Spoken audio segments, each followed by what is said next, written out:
Prime Minister Skerrit puts a number of matters into context at the Dominica Labour Party Delegates Conference. Public Works Minister speaks about continued efforts by the administration to improve the island's road network and Dominica to pursue national strategic program for climate resilience.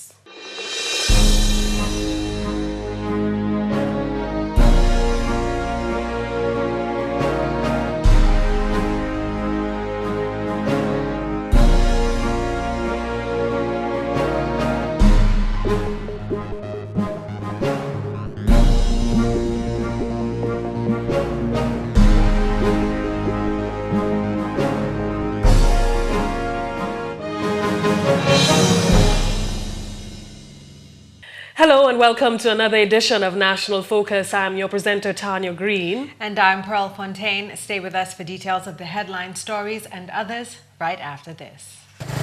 Hey, I had a good time in town last week with a pretty girl, man. Hey, carry me next time when you're going now. When we get paid Friday, we gonna go. Careful, they might catch AIDS. AIDS? Them girl pretty. Them girl can't get AIDS, I man. think it's only ugly women have AIDS. Anybody could get it. If you get sick, what you can tell your wife? Hey, your wife, come in. Hey, change the topic. Change the topic. Your family depends on you.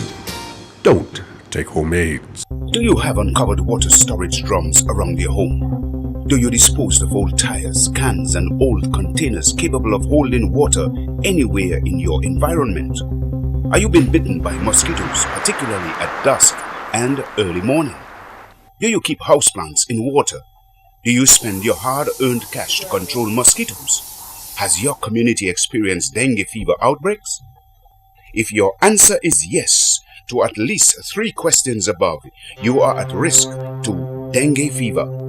Join the fight against dengue fever. The responsibility for a dengue-free Dominica lies with you. So, get rid of the Aedes aegypti mosquito.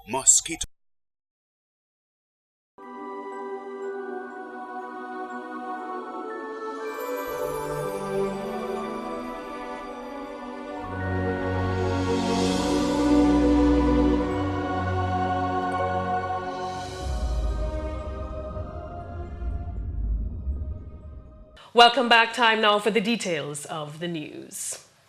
The Dominica Labour Party held its annual delegates conference this past weekend, which for the Labour Party turned out to be a success. The conference was attended by a Labour Party contingent and also included members of the diplomatic corps. There were 2 guest speakers, Donville Innes, a member of the Democratic Labour Party in Barbados, and Gaston Brown, leader of Antigua and Barbuda's opposition Antigua Labour Party. Supporters showed up in large numbers to hear the leader of the Dominica Labour Party deliver his speech. And top of the Prime Minister's list of matters to be placed into perspective was the presidential nomination, which over the past week acquired much attention. The Prime Minister stated that while there was support and opposition for the nomination, he paid close attention to what he called a healthy discourse.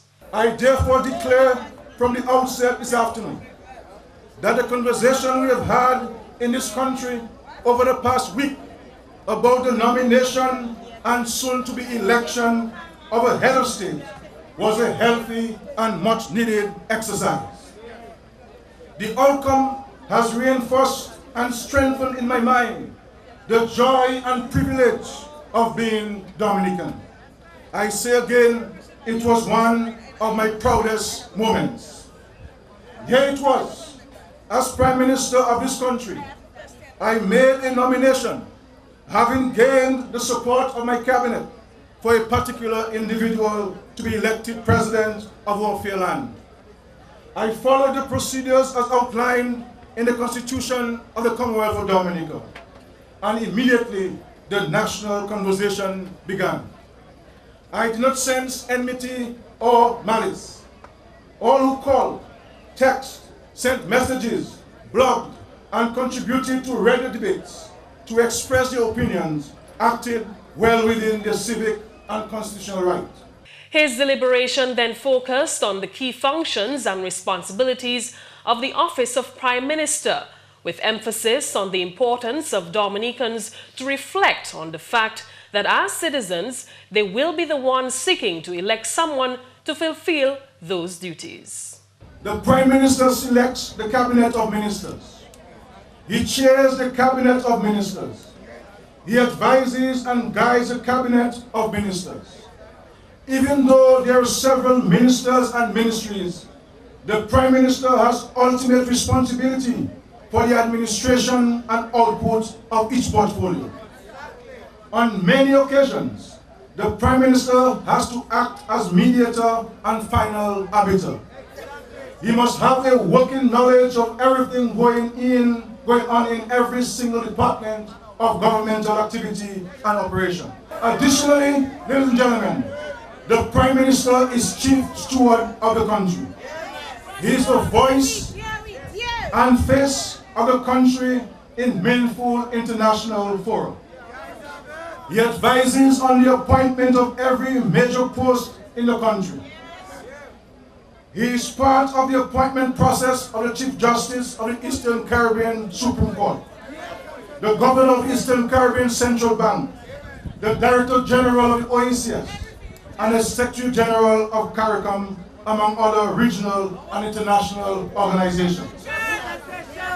If there are any industrial disputes, when all else fails, it is to the Prime Minister that the matter is ultimately referred for mediation and resolution. According to the Prime Minister, one must be knowledgeable, competent, trained, skilled, open to change, and be able to embrace new and different ideas in order to fulfill the functions of Prime Minister properly. Additionally, he says a person selected for Prime Minister must be personable, charismatic, inspiring, and he or she must be a uniting force in the country. He urged Dominicans to analyze and think for themselves when making such a decision. As of tomorrow, I want to invite all Dominicans, residents at home and abroad, to join the conversation that has just been started. Give us your take on the requirements for leading Dominica in the second decade of the 21st century. Last week, every available medium and other outlets were utilized by those wanting to share the perspective on the nomination of a ceremonial head of state. I want now and during the coming months for the country to have a discussion on its expectations of a Prime Minister, a head of government, a head of the country, the face and standard bearer of Dominica in regional and international fora. My position on this matter, comrades and friends, is crystal clear. With a stagnant global economy affecting many countries the world over, Prime Minister Skerrit warns that there is no room for trial and error. He says the recession or economic decline that should have ended years ago is still very much existent, and many predict the situation will get worse before it gets better. As a result, traditional friends and allies have been unable to extend the generous hand of direct assistance to aid small island states. And while most of these countries are taxed to limit, Dominica is no exception.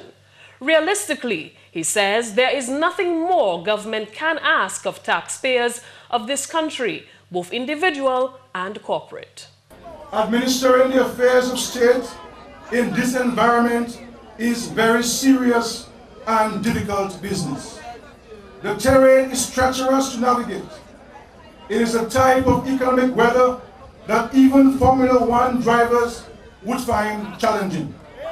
It is a type of decision-making that experienced, long-serving leaders have to ruminate long and hard upon. Managing the affairs of state in this environment calls for a combination of vision, wisdom, knowledge, training, experience, skill, persuasion, and sheer luck. You need a majority, if not all, of the foregoing qualities to have a mere chance of success. This is certainly not a terrain for rookies. The helm of government in these times is certainly no place for a novice. There is no room for trial and error in this very important and serious business. Deputy Leader of the Dominica Labour Party, Honourable Ambrose George, during his remarks, first reminded supporters of the vision of the Labour Party and why they have been supporting the vision since 2005. In 2005, satisfied with the responsible management of the country, which saved the economy from collapse, the people decided to join with Labour to build on the gains made. In 2009, convinced that Labour was the only political vehicle worthy of your trust, you gave your party the overwhelming mandate to take Dominica to the next level. Everyone with eyes to see has witnessed the progressive unfolding of the vision of the Dominica Labour Party since 2000. This vision, which to this day continues to excite and energize our people, simply claims this is for a new Dominica, propelled by a new economic structure within every Dominican, which every Dominican will have a real stake. We want to create opportunities for people to develop their potential and offer them a personal stake in the future of Dominica and our shared national environment.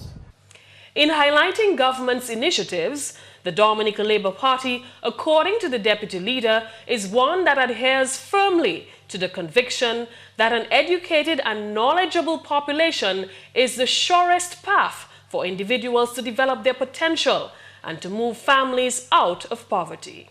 You have therefore seen Labour introduce a progressive education policy that commenced with the establishment of the State College in 2002. While no more than 200 students had access to and were unable to pursue a tertiary level education, today, in excess of 2,000 have such an opportunity. We have adopted a position that no student should be denied access to the State College because of the inability to pay the fees.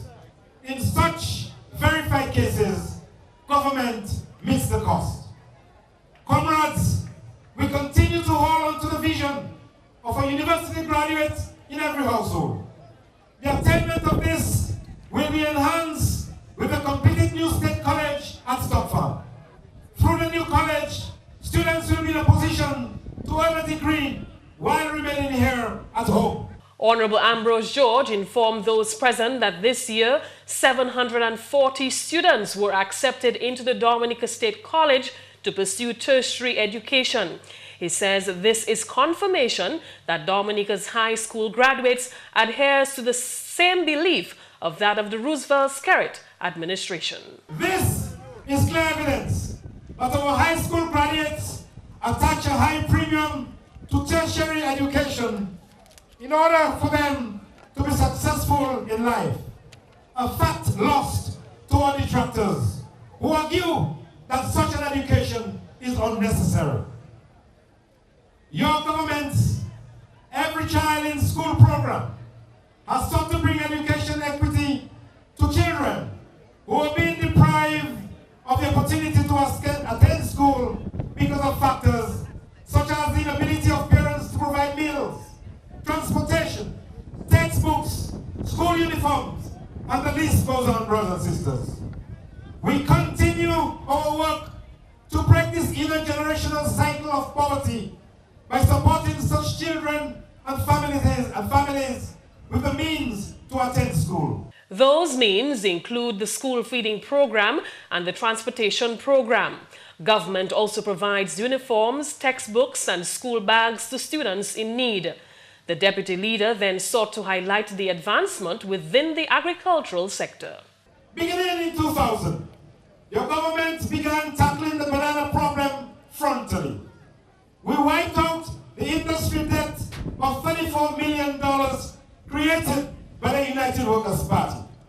We irrigated over 230 acres of the Cassius estate and commenced the construction and rehabilitation of feeder roads in areas with potential for both increasing banana production and to support agricultural diversification. We tackled the question of agricultural credit by introducing the Agricultural Enterprise Program, under which farmers obtain 50% of their loan requests as a grant, with the other 50% on normal credit terms. This brought relief to over 400 farmers who benefited from $10 million disbursed under this program. George stated that things took a turn in 2005 when the World Trade Organization had new demands and a host of regulations for exporting agricultural commodities and livestock. However, the Roosevelt-Skerrit administration didn't quaver in its response. It responded promptly. In order to comply with the required standards for export, we began the construction of 2 inland reception and distribution centers. This was followed by the construction of 2 packhouses at a total cost of $3.4 million. Last week, we received word that the Caribbean Development Bank had approved $2.1 million for the purchase of equipment to bring the packhouses into full operation. We have maintained the policy of subsidizing the landed cost of fertilizer sold to farmers.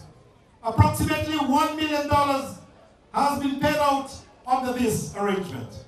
Some $2 million has been made available to 67 farmers under a facility established by government at the Aid Bank. These farmers have accessed this farm revolving fund at an interest rate of 0%, brothers and sisters. We'll bring you more from the Dominica Labour Party's Delegates Conference throughout the rest of the week. Now, Pearl, you had an opportunity to attend the Delegates Conference yesterday in Point Michel. Yes. What were some of the striking things that jumped out at you yesterday? Okay, well, let me just say this was my first conference, and so I was really pleased to be there. It's a great experience, especially if it's your first. Mm-hmm. And while there were a number of great speeches, one stood out to me, and it was Ambrose George, the deputy leader, and he spoke about a number of initiatives that the Labour Party government has undertaken since they've been in office. Mm-hmm. And I don't think, one would realize the amount of work that they've done if he didn't put it into perspective. Mm-hmm. And so, while all the infrastructural work is visible, you can see that, but there's a lot of work that you don't see. Mm-hmm. And one being the geothermal energy project, which government has spent in excess of $35 million on more recently. And so, he basically, what stood out to me, he said, lower electricity bills is no longer, a dream, it's a reality. And so I appreciated that. The other area of importance that he highlighted was education. And, this year alone, 740 students are entering the gates of the Dominica State College. And so that's a huge, it's huge for Dominica itself. We know of the number of initiatives, education enhancement project that the government, the Ministry of Education has undertaken in that ministry alone, and it's just great to hear all of those wonderful things. Yes, Pearl. And just today we saw the official orientation ceremony at the Arcus of Culture, ushering in these new students to the Dominica State College. And it's quite an achievement for the Dominica Labour Party and the current administration, because the Prime Minister is very passionate about education. And he took this on as a pet project to build the Dominica State College. And now to have 746 students enroll in any one given academic year is phenomenal. It's phenomenal. Right. And we'll hear more about that later on in the newscast. In more news, Minister for Education and Human Resource Development, Honorable Peter St. Jean, is impressed with the increasing number of students pursuing studies at the Dominica State College. Minister St. Jean was addressing over 700 new students of the Dominica State College at the beginning of a week of orientation at the Arawak House of Culture. It means that you understand and have caught the vision of the government of Dominica that by 2015, we are aspiring to have, and we are well on our way to achieving, 1 college, university graduate per household in the Commonwealth of Dominica. This, my friends, can be achieved or will be achieved through our scholarship programs, through the government's assistance program for higher education, and of course, Dr. Peters, very importantly, through the Dominica State College. The minister stressed the importance of students attaining a higher quality of education, especially in a highly competitive global environment. Our high school certification is inadequate in view of the fact that we live in changing times, not only here in Dominica, but throughout the region, where the talk of the day is on the Caribbean single market and economy, the free movement of professionals and skilled individuals. A time when globally we live in a competitive environment. President of the Dominica State College, Dr. Donald Peters, has assured the new students that they had made the right decision to pursue further education at the Dominica State College. You have joined 8% of the population of Dominica who now possess a post-secondary education. Only 8%, by next year it might be 11%, have higher education. So you are part of a very few people. It means that you are now prepared to take responsibility for your future, so you can become whatever you choose to become. And hopefully it will be a career that you enjoy. College is not a frightening place. It is a place where you not only learn responsibility, it is a place where you create lasting friendships, learn to be tolerant, learn to be civil to the professors and other staff. In more news, plans by the Roosevelt Skerritt administration to bring the island's road network to excellent condition by the year 2020 continue to be manifested in communities across the country. Public Works Minister Honorable Rayburn Blackmore told GIS News that by the end of October 2013, the government would have realized a 61% improvement of the island's main roads. The Dominican Labour Party administration is the only party in government that has been able to articulate a plan for all the road network in this country. That is to say, our main roads, our feeder roads, and also our urban roads. One of the things we did say was, first of all, we had undertaken an audit. And that audit speaks to 320 kilometers of main road. And we articulated a plan as to how we were going to get our main road into a perfect condition. And there was a time horizon we established, that is to say by 2020, our main roads will be, based on our plans, at 100% excellent condition. We went further to say by 2015, we would have attained 60% excellence in terms of our main roads. As I've said before, I want to reiterate, by the end of October 2013, we would have exceeded that expectation, and to the point where we'll be at the minimum, 61%. Minister Blackmore noted that a number of road maintenance projects are currently underway, with multiple new projects to receive attention shortly. As we speak, we're now starting work in actively rehabilitating the road in Cottage, in Pennville, Vickers, and the number of other urban roads we're doing now, namely in Loda Main Road, in Calibishi, Pine Baptist, Geology Road in Castle Bruce. We're doing some work in Jimmy, and the list goes on. Isn't that so?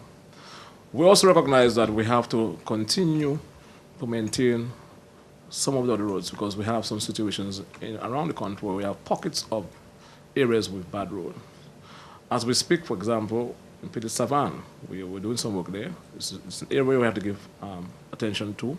The Public Works Minister disclosed that a grant facility from the European Union will assist government in repairing roads needing urgent attention in various parts of the island. We have spoken about a comprehensive plan for the road network, that is to say from Bajab going back into the White River. And that is actually in our budget for this year. And we have been able to establish contact and gotten to some kind of arrangement by way of a grant facility from the European Union to address that road network. And a number of important interventions are going to be undertaken in that regard. The White River Bridge, the Whitaker Crossing, a number of other intersections. And in the Rosalie area, and that area is very vulnerable, that's an area we're going to give some prominence to under that initiative. So right and truly, we have been able, as a government, to formulate a template that speaks to the improvement to our road network for the country.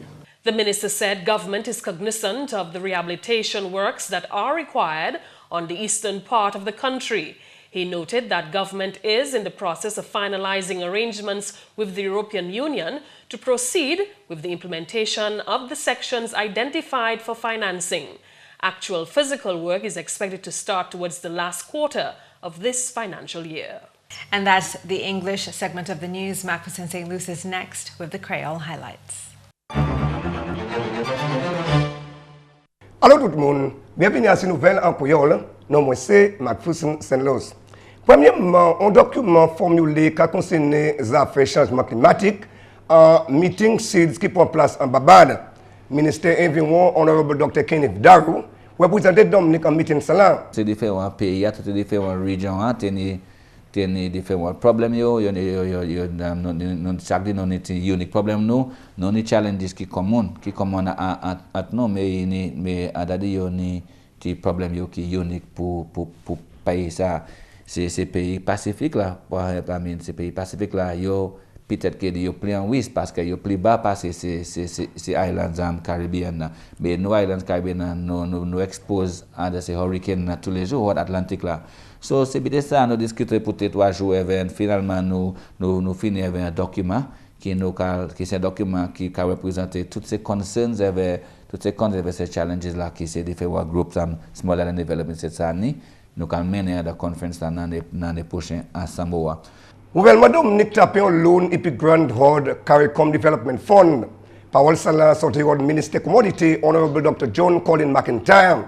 Si le ministre McIntyre, l'argent là qui est dépensé pour faire exportation produits.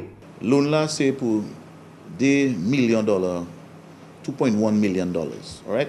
Non, nous avons servi l'argent ça pour production et pour marketing, pour vendre. Et nous avons servi l'autre $1 million pour faire pour mon travail. Now, la moi dit pour mon travail, c'est moi qui parle quand nous on bidé qui on park houses, ça c'est une place moun teka nous sans pour am comprendre, il là nous devons vendre produit hot Dominique à l'autre pays. Mais ça qui fait actuellement moun teka pour porter manger ça pour à l'autre pays avec yo ka croiser yo ka venir à mall yo ka lager tout ça yo pas bon. So là nous drive man c'est pour ça Antigua Guadeloupe toutes ces places ça moun pas aimer produit. Dans Dominique c'est un pays nous ka produire autant bail qui bon. Nous so pack house là ça y ka fait non. Yo ka grade bail là yo ka sur place moun ça mettre tout un produit hot agric yo ça gradely yo ka sortly you sorti comme si you différents size valeur size calibre et ben nous quand mettre dans boîte et ben boîte ça nous mettre un label là ça comme si ça c'est bail qui inspect bon inspection so un beau produit non nous avons toutes ces boîtes ça voyez à l'autre pays so pack house là ces places là nous qu'a fait ça avec nous loi nous passer à Dominique comme si tout bail tout produit ou les vendre on peut passer là pour inspect et ben là inspect puis mais pour nous bon produit, so qui est Dominique en bon nom. Un development fund pour Kalinago qui a fait attention. Parole celle-là sorti au ministre Kalinago, Honorable Ashton Grano. Nous avons commencé à travailler sur la constitution là, c'est loi là pour mettre en place. Nous faisons un projet là nous avons fait qui le gouvernement prend l'argent au Caribbean Development Bank pour faire ce travail ça en Kalinago, en Carib Community Capacity Building Project là, nous tenions une consultancy en l'air, nous 6 heures, nous garder toutes ces lois là pour mettre en place. So nous ni ça, at least nous ni ça. So ça c'est premier bagage là nous faire. Because nous ni ça besoin, nous plus près à besoin pour mettre en place. Mais comme ça, c'est pareil ça, c'est non pour mettre la non et femme. On est pour taper moun pour point bagay à l'éveil. Au besoin moun qui ni skill, accountant, économiste, c'est qualité moun ça. So nous avons besoin de ces qualités moun ça en corporation là pour courir bagay là. So c'est là nous pas comment ça dit, nous pas institute li. Nous ni loi là, nous ni constitution là pour aller veille, mais nous pas institute bagay là avec non mais femme. Finalement, ministère de la Sécurité nationale, honorable Charles Savin, a créé à ces populations là pour supporter la police gourmet au compte crime. Honorable Savin dit ça même qui assiste la police et puis travaille ailleurs. Il faut ça là. Peuple là même ni pour supporter la police. Parce que la police pas magicien. Il passe tout partout. Et bien, il passe à rester en police station, et bien, connect, garder un mirror là, et bien, garder un bol glow, et bien, savent ça qu'il a fait. Mais, si les quelque chose est fait, il y a des gens qui savent quelque chose est fait. Nous tenons parole, nous avons dit à Dominique qui hasir ni oreilles. Ça veut dire que n'importe place où il fait quelque chose, un monde qui veut, un monde qui tane. Ça nous a dit. Si vous voyez quelque chose, si vous tenez quelque chose, dis police. Messieurs, mesdames, ça c'est tout pour nouvelle en Creole pour à présent. Non, moi c'est McPherson Luce. Au revoir. Do you have uncovered water storage drums around your home? Do you dispose of old tires, cans, and old containers capable of holding water anywhere in your environment? Are you being bitten by mosquitoes, particularly at dusk and early morning? Do you keep houseplants in water? Do you spend your hard-earned cash to control mosquitoes? Has your community experienced dengue fever outbreaks? If your answer is yes to at least 3 questions above, you are at risk to dengue fever. Join the fight against dengue fever. The responsibility for a dengue-free Dominica lies with you. So, get rid of the Aedes aegypti mosquito.